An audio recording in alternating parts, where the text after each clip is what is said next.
Ted. You used to do this for a living. If I'm to spread out a little bit. No, what's the hostage's name again? Which one? The one that you're introducing? Yasmin. She was not. The one you're introducing was not. The other one's a hostage.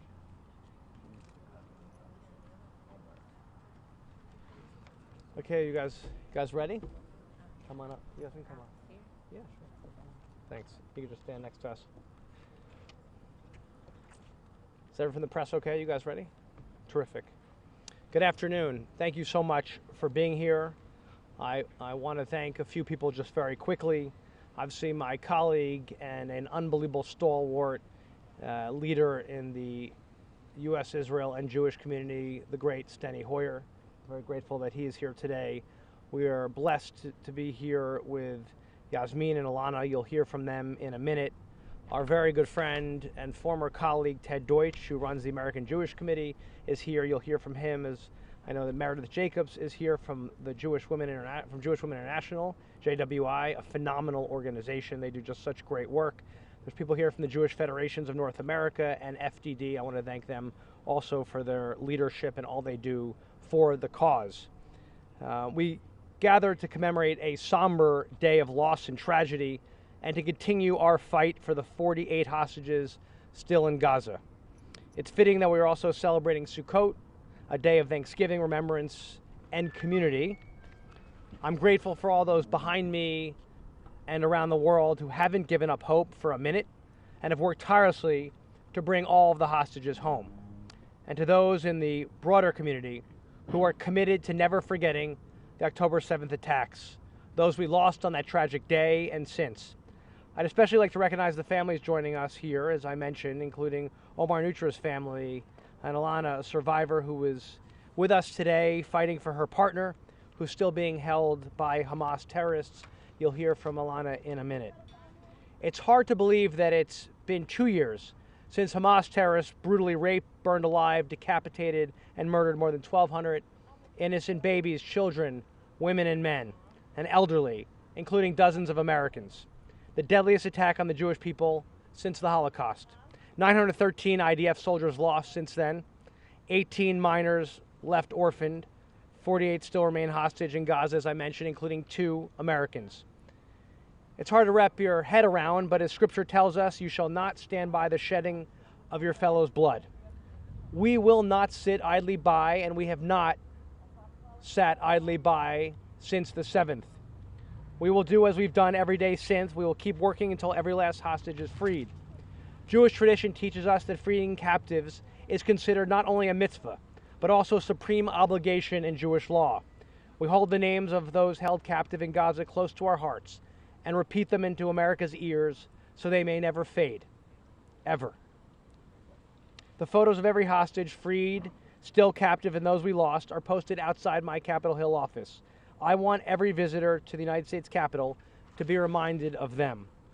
And as the clock ticks, it's more important to repeat the stories of those like Hirsch, Goldberg Poland, an Israeli-American who would have turned 25 just last week, but was taken hostage and killed. His mother reminds us it's as if everybody is family in this. It is incumbent upon all of us to keep up awareness and to keep working to bring them all home. We must never forget. We speak of 24-year-old Avitar David, who was taken during the Nova Music Festival and forced to dig his own grave for Hamas propaganda while being starved and tortured. A freed hostage, Eli Sharabi, said his captors ate like kings, gorging on humanitarian aid intended for civilians, while hostages survived on just a meal a day of moldy bread and crawled through tunnels lined with rats and insects. But as Eli said, surviving is building from lots of small victories. And my constituent, 21-year-old Adon Alexander, who I saw this morning from Tenafly, New Jersey, went to Tenafly High School and endured 584 days of relentless torture and suffering at the hands of Hamas terrorists, but thankfully was brought home. His remarkable courage continues as he returns to serve in the Israel Defense Forces because he refuses, like we won't, to let evil triumph over peace. We must never allow that. We will fight to honor their memory and so many others by molding our pain from that tragic day into action. and ensuring that American children know their heroism and the savagery of Hamas terrorists. Only by ensuring that true facts, not some social media cooked up fiction, ensuring they know those facts, we know that it'll never happen again, like the Shoah. We must always shine a light, one that flickers in gold. That's why today I'm proud to announce new bipartisan legislation, the October 7th Gold Medal Act, to award the Congressional Gold Medal, the highest civilian honor bestowed by the United States Congress, to the American hostages and victims of October 7th, including those Americans who survived in captivity in Gaza, in recognition of their profound suffering and sacrifice. I'm very grateful that Steny Hoyer has joined me, as so many others have, in that legislation. For more than 2 centuries, our nation has honored exceptional service through the Congressional Gold Medal, a tradition that stands as a testament to the values that unite us. This gold medal will properly recognize the suffering and profound sacrifice of those Americans killed and the bravery of those held captive. After hearing the suffering the victims have experienced, those inhumane conditions, and their unwavering spirit to persevere, we cannot let another day go by without recognizing their sacrifice and enshrining our commitment to them. Second, we are introducing a bipartisan resolution in the House today that condemns the atrocities committed by Hamas on October 7th and calls for Hamas to immediately surrender, cease attacking Israel, and release all hostages. It reaffirms Israel's right to self-defense from terrorist threats and any threats that seek her destruction. It also commits to ensuring the humanitarian aid reach innocent Gazans who are being used by Hamas as human shields. Last but not least, it strongly condemns and denounces all instances of anti-Semitism and commits to combating the hatred in all forms. We're proud to have the support of the ADL, the AJC, the Federation, Jewish Women's International, FTD, Hadassah, and the National Council of Jewish Women on this critical bipartisan legislation. Third and finally, and then I will turn it over, we're introducing the bipartisan October 7th Remembrance Education Act today, which will direct the U.S. Holocaust Memorial Museum to build a model curriculum for schools to teach about the heinous and brutal acts committed on October 7th, about the history of anti-Semitism and how it played a role in the attacks, and about denial and distortion as a form of anti-Semitism in the wake of such attacks. There is so much mis and disinformation out there driving the rise of anti-Semitic hate, from pro-Hamas content on social media to biased anti-Israel reports. This bipartisan legislation will be critical to teaching our children the truth about the tragic events of October 7th. Hamas is to blame for October 7th, not Israel. And to all of the critics and naysayers who haven't missed a chance to scream, yell, and slam Israel, I say to them, where are your voices today? Where are your voices for peace? You must push Hamas to take the deal that Israel has already accepted and that the Arab states and the U.S. support. It will free all of the hostages and force Hamas to lay down their arms. If we work together and bring all the hostages home and ensure Hamas terrorists have no future in Gaza, and that critical aid reaches the hands of Gazans, not the terrorists, then I know here in the greatest country in the world, working together with others, our best days will always be ahead. Hate will lose, righteousness will win.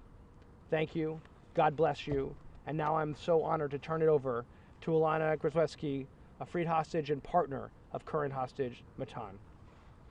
Thank you so much.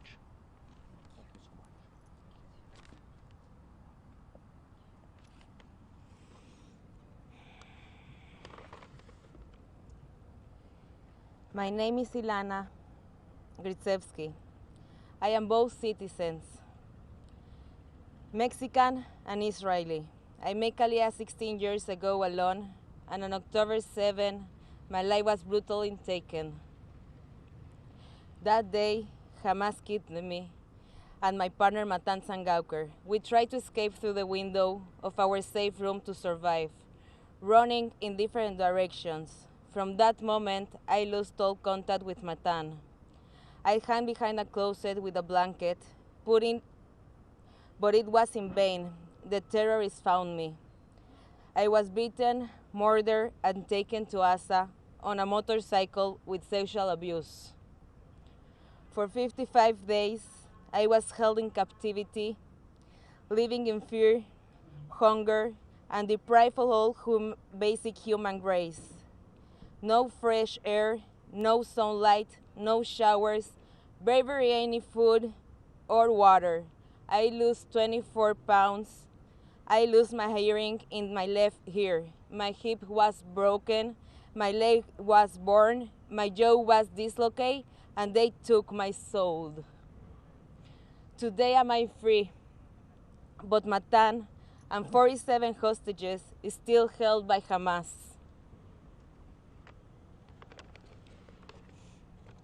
In order for me to heal, in order for all the released hostages to heal, only when all the hostages are home will we be able to begin healing what has been broken. I am a testimony that bringing them home is possible. We won't let them wait any longer. They have no time. We must continue all the efforts to get them back with a deal. People in Israel want this war to end. I am here not just for myself, but for every woman and man who didn't make it home, for every voice which was ignored, for 48 hostages is still in Gaza, for their families, for our soldiers. This is not about Israel. This is about humanity, about human rights, about the world. They killed, raped, and kidnapped babies, women, the already innocent people who were simply enjoying a party or the safety of their home. What happened to us could happen to anyone, anywhere. Terrorism, Hamas, does not respect borders or life. On 9/11, the world witnessed the horror of terrorism. And today, 7 on 10, Israel is facing its own 9/11. If we don't do nothing, tomorrow it could be another country. The people of the world, do not stay silent. This is not just Israel. It's a fight for all of us. Let's stand together for freedom and justice. I ask to all the world leaderships, please do not let this chance to free the hostage slip away. Every second matters. Matan and 47 hostages are waiting for help, waiting to come home. Today is Israel, but tomorrow it could be any country. Please stand with us in this fight for freedom and justice before it's too late. The people of Israel want to see the hostage home and end to the war. Matan, I'm here every moment, every thought. I'm here fighting for you, breathing for you, holding on to the hope that maybe in the darkness you can feel me. Matan, stay strong. Don't lose hope. Your mom, sister, our dog Nuni, and I are all waiting and fighting for you. Thank you. That's beautiful. That's really good. Thank you so much. Next up, to share his words is the great Congressman from Maryland, Steny Hoyer.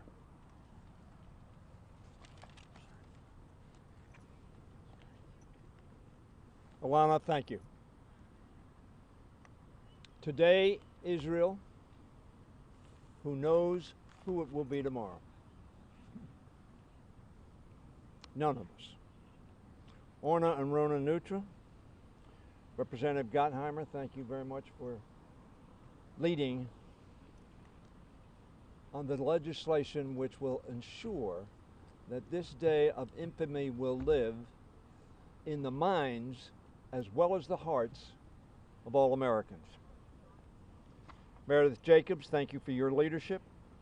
Ted Deutsch, our former colleague and my former partner in making sure that the message of peace in the Middle East, peace for the Israeli people, peace for the Arab community is what our objective is. Over the past 2 years, I have visited the site of the Nova Music Festival massacre twice. I have welcomed hostages home after their release. I have mourned with the families of those who did not survive their captivity. I have met with Jews in America, Israel, and beyond, who fear for their safety amid a severe spike of anti-Semitism.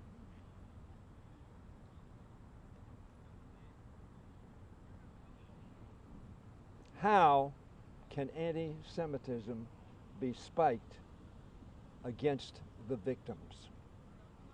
In the United Kingdom, just days ago, we saw that anti-Semitic hate led to the murder of Jews while they were worshiping on the holiest day of their year. 2 years have not dulled the pain or the trauma that Hamas unleashed on October 7th. That Hamas unleashed on October 7th. That Hamas unleashed on October 7th. 254 people, including 12 Americans, taken hostage, and 1,200 plus lost their lives. Countless more were traumatized by the horror of that day. I've spoken to people who were there on the ground in the kibbutz that day. That trauma has grown with every hostage executed, every missile launched, and every day this war has been drawn out by Hamas.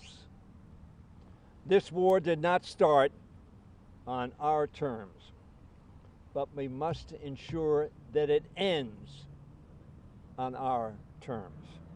That means securing the return of all 48 hostages, living and dead, still held captive in Gaza, including those who tragically did not survive. Among them are the remains of 2 Americans, Omer Nutra and Itai Chin. I am grateful that Omer's parents, Orna and Ronan, are here with us today. I've also become good friends of the Hens, Itai's parents, Ruby and Hagit, who are waiting to sit Shiva for their son, for whom they grieved in his life, not knowing that he had been killed on the day of the attack, on this day 2 years ago. Crucially, we must end Hamas's brutal rule over Gaza to ensure that October 7th never happens again. Hamas crimes on October 7th tragically have also led to the deaths, injury, and displacement of thousands of Palestinians as well. Hamas has their blood on their hands. We need to come together on a plan to surge aid to innocent civilians in Gaza who have suffered throughout this war. The current peace proposal provides a pathway to achieving these objectives. Hamas must accept it, and they must surrender, and they must give up their arms. They must not be a continuing threat to Israel or to the Palestinian people. We need our Arab partners to make them do that. Today, I pray we can make progress toward a just and lasting peace. A peace that Israel has sought every day from 1948 to today. A lasting peace that benefits both Israelis and Palestinians and the region. I pray, I demand that the 48 hostages be released. It's always right to do the right thing. Right now, those hostages ought to be released on this day. Critically, I pray for all those we lost on October 7th and the 732 days since. May their memories be a blessing. May we keep the faith with humanity and with all the world and Israel. Thank you, Steny. That's fantastic. Now I'd like to call Yasmin up, who's the cousin of current American hostage, Omer Nutra. Yasmin, thank you so much.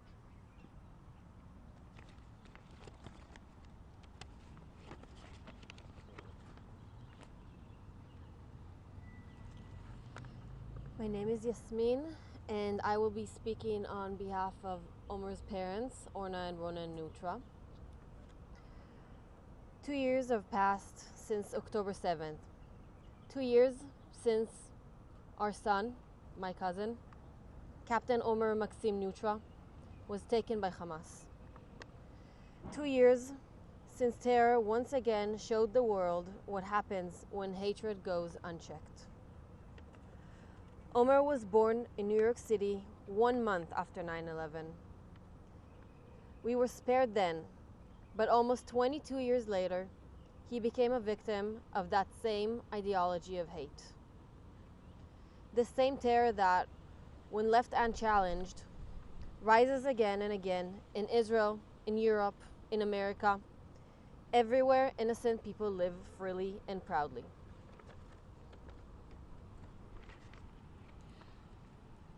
Omer grew up in New York, a proud American, deeply connected to his heritage, and the grandson of Holocaust survivors who came to Israel as children post-World War II, built their lives and the country.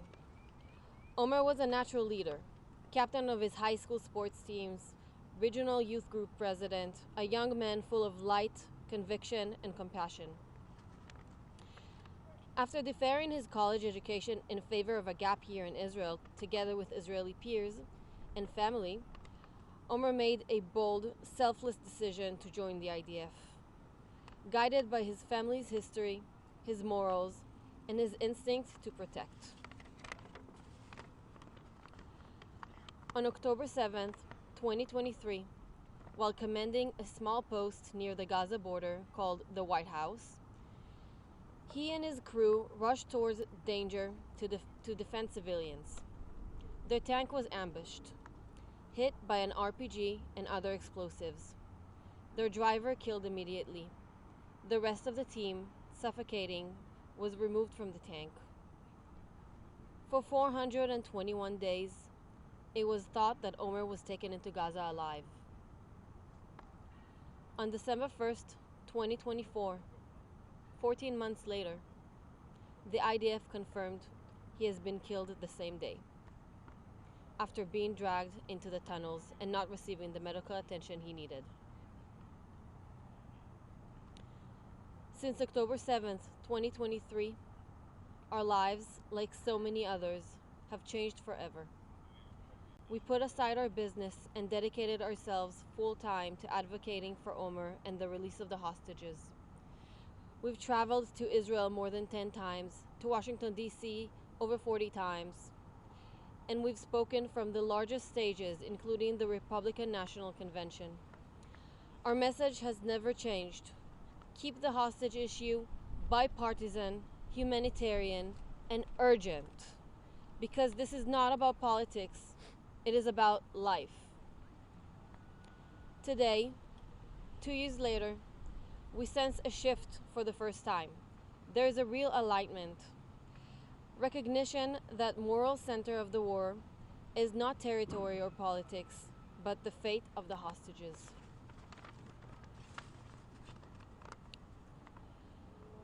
We have seen bold leadership in recent days, willing to act with clarity, urgency, and strength. President Trump has demonstrated that kind of courage, understanding that resolving the hostage crisis is not just a humanitarian necessity, but the key to stability and peace. We need the same moral clarity from all leaders around the world, because peace cannot begin until the hostages come home. For us personally, there will be no happy ending, but there can be closure, and there can be healing. Our advocacy may quiet, but our promise will not fade. We will speak Omer's name for the rest of our lives. His light, his laughter, and his leadership will continue to guide us wherever we go and whatever we do.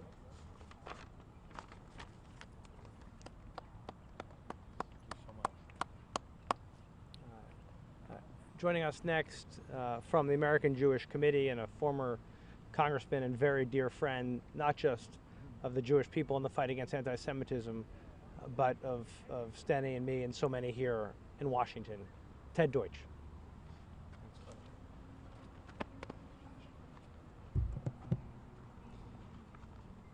Congressman Gottheimer, thank you very much for convening this very timely, very important event. To you and to Steny, and sorry, to you and Congressman Hoyer. So it's hard to get over. I want to thank the two of you and your other colleagues who have introduced these three pieces of legislation to honor and remember the victims and to recall what actually happened on October 7th, and recommitting to stamp out the hate that we've all witnessed since that terrible day. I also, to my congressional friends, want to extend deep appreciation in a world swimming in moral confusion. I want to extend our deep gratitude for the moral clarity with which you have consistently approached the events of October 7th, the need to speak up, the need to be clear about what happened, and the need for us to always remember. We're grateful, so grateful to you both. I also want to extend gratitude to Yasmin and Alana for standing here alongside us today.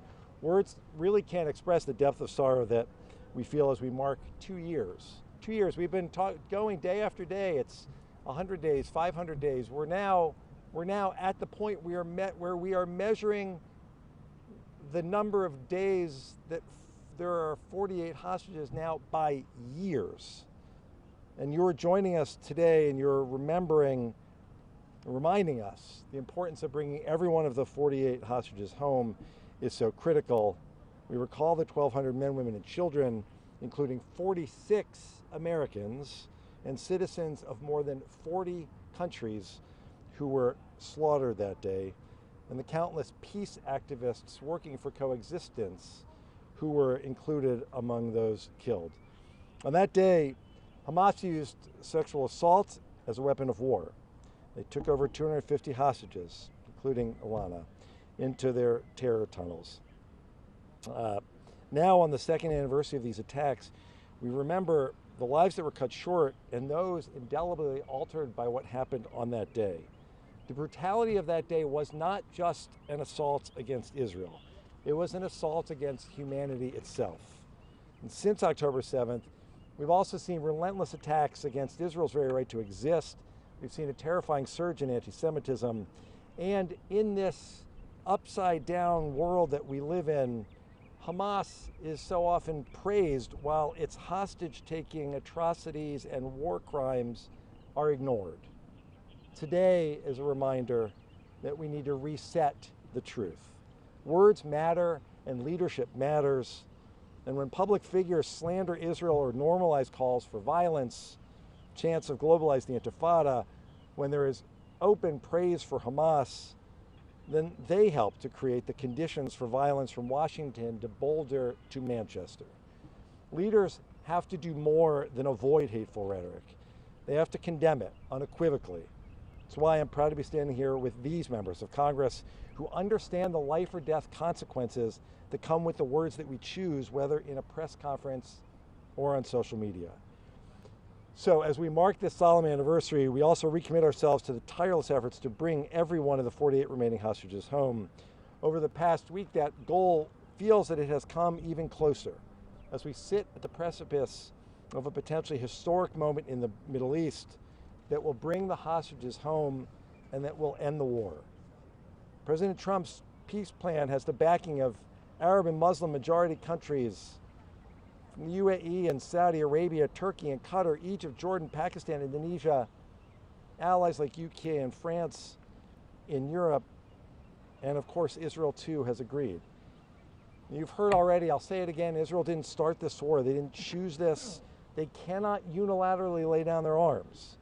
Those who truly support an end to this war need to pressure Hamas to accept this plan.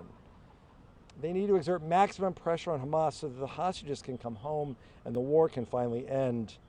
In honor of those who were lost, those who remain in captivity, and those who have returned, the global Jewish community stands proudly and boldly together with you.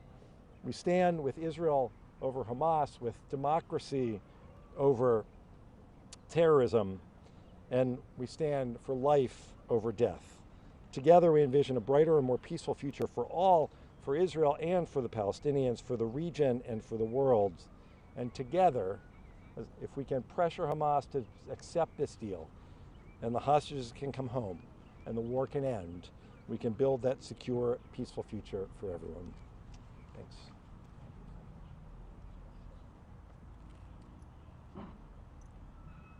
Another phenomenal leader in the cause from the Jewish Women's International, Meredith Jacobs, and her team, who are here and have done so much to pave a way toward peace. Thank you so much, Meredith. Thank you all. I remember October 2022. I was standing in the White House for the first ever reception for the high holidays. Itzhak Perlman, world-renowned violinist, entered the room and began to play Avinu Malkeinu, a supplication for mercy and forgiveness. I remember how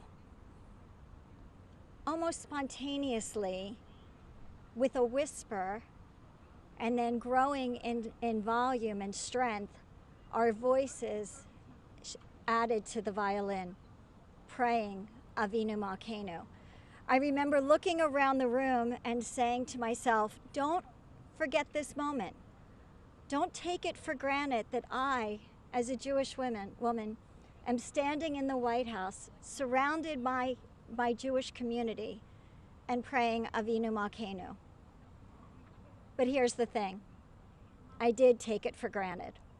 October 2022, I was secure in my place in the world, secure in my safety and acceptance. A year later, October 2023, that sense of belonging and safety was shattered. I remember listening with horrors to the whispers of sexual atrocities committed by Hamas. I remember watching with horror the video of young Israeli girls, young IDF soldiers who were grabbed from their beds and pushed bloodied into trucks bound for Gaza. I remember seeing with horror the photo of a young woman naked and bound, surrounded by terrorists, raising guns in victory. And I remember sitting with horror in the silence of the world and in the silence of other feminist organizations. And I remember what came after the silence: the effective, malicious campaign of disinformation and denial. For my organization, Jewish Women International, and others like us who work to end violence against women and girls, we are guided by three fundamentals. Survivors are believed, victims are never blamed, and rape is never justified. And yet, when it came to Israeli women, those who were supposed to stand with us delegitimized the evidence, dehumanized Israeli bodies, and applied a double standard when responding to the rapes and mutilation of Israeli women. Delegitimization, dehumanization, double standard, the definition of anti-Semitism. Avinu Malkeinu, in the face of evil, we did not beat our breasts and pray. Instead, when the world abandoned us, we galvanized a global movement. When the world sought to silence survivors and witnesses, we amplified their voices. When the world denied the most documented atrocity in history, we lifted the truth. And when the world was silent, we said loudly and unequivocally, I believe Israeli women. Since October 7th, 2023, I have had the distinct honor as CEO of Jewish Women International and the co-founder of the I Believe Israeli Women global movement to know some of the most extraordinary Israeli women, survivors like Alana, who testify again and again in the face of hate, therapists who heal the traumatized, advocates who fight tirelessly for justice and accountability. It is their strength, their resilience that I now look. Israeli women as heroes. That moment 3 years ago, praying Avinu Malkeinu in the White House, was a lifetime ago. That sense of safety and belonging I had as a Jewish woman in the world, now childish naivete. But as I look around at this gathering, standing in the shadow of the Capitol, surrounded by Jewish leaders of our community and our country, standing with allies, this is a moment I won't take for granted. For now I know just how fragile it is. Am Yisrael Chai. Bring them home now. Thank you.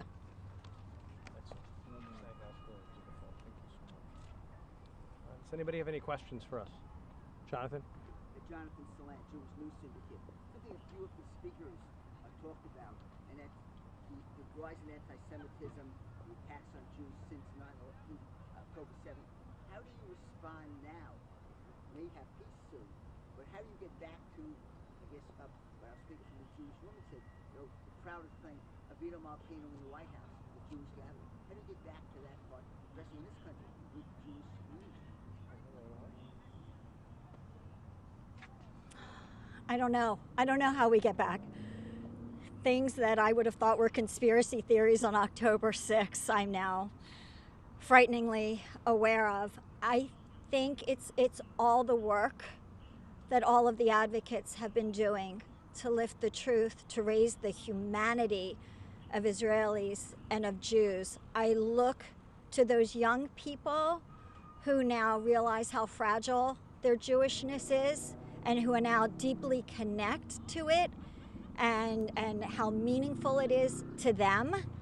And I think we build with those who stand with us and hope that the voices grow louder.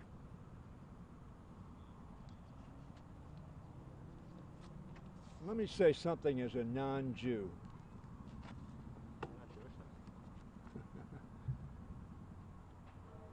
Anti-Semitism has been around for millennia, thousands of years.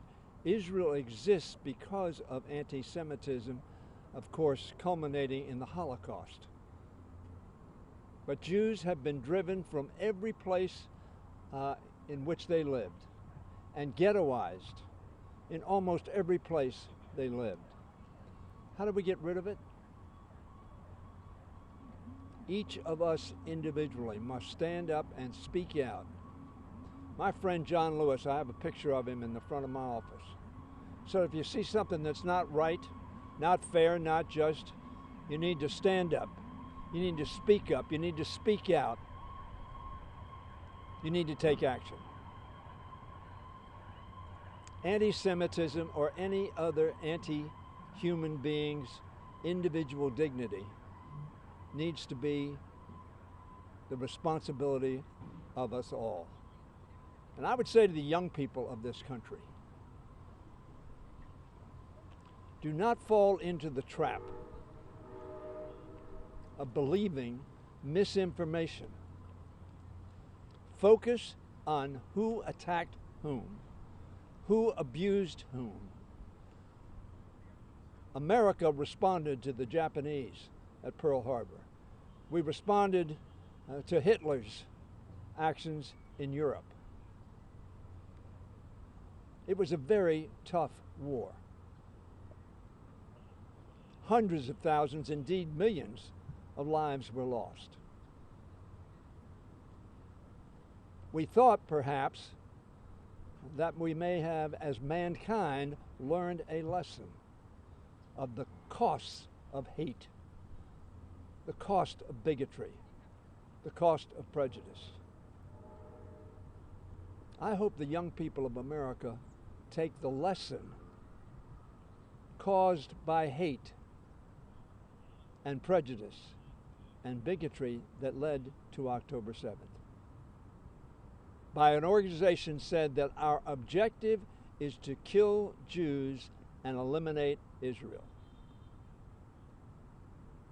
It will be the responsibility of all of us to meet this scourge, which will perhaps be first directed at someone whom we are not. But as you said, all the world will be at risk. Any other questions? Yeah, do you invite more House members to be out here today? Would you like to see more stronger showing of support for these measures? There's been unbelievable support. Many people have co-sponsored these bills. As you probably know, the House is not formally in session today, so most members are in their districts, not here. There'd be scores more if we were in session. Yeah, thanks. Yeah.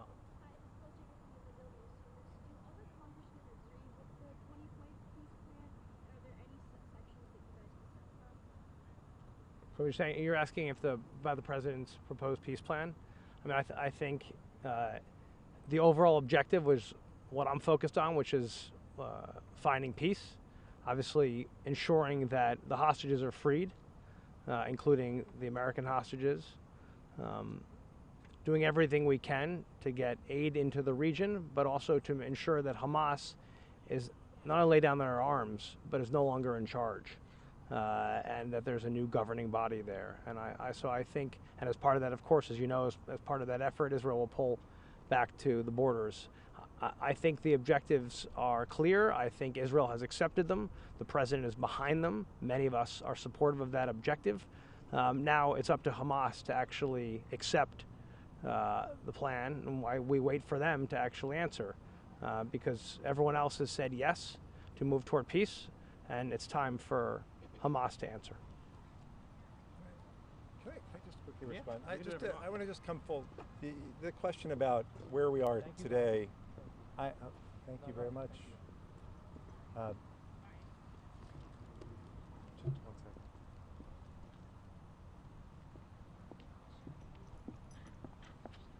Sorry, we paused for station identification. I just want to note the parallels between where we are today and where we were 2 years ago in a way that hasn't gotten enough attention. The protests that took place almost immediately after October 7th in some cities around the country, people who were marching not to be critical of anything that Israel had done to defend itself, because Israel hadn't done anything yet to defend itself. The people who took to the streets then they took to the streets to support Hamas and what it had perpetrated against Israel. It's 2 years later, and while there are so many gatherings, somber gatherings around the country and around the world to mark this occasion of what happened when Hamas invaded and slaughtered 1,200 people and took 250 hostages, there are also, just as there were 2 years ago, there are some marches taking place around the world of the same people who were not interested in peace 2 years ago when they supported Hamas, and if they were serious about peace now, they would be marching to force Hamas to accept the terms of this deal. This is a moment when all of the people who claim to support peace have to be held accountable. When you bring together as many countries from around the world, including leading Arab and Muslim countries, to support a plan, then that's the plan that needs to go forward. And when it does, those remaining on the outside, those continuing to march for Hamas, will be marching only in support of terror, and the rest of us will be back in with full clarity about how we need to go forward together to make peace. I'd just say it briefly. My view is the majority of the House on both sides of the aisle believe this is a positive step forward. And in the event, and of course Hamas has the key here, because Hamas not only has to agree that it will no longer be a leader in Gaza, and it will not be able to perpetrate violence and must disarm. And until they do so, that will be the problem. But I think the overwhelming majority of members on both sides of the aisle support the effort that's being made. And thank you guys very, very much. Take care.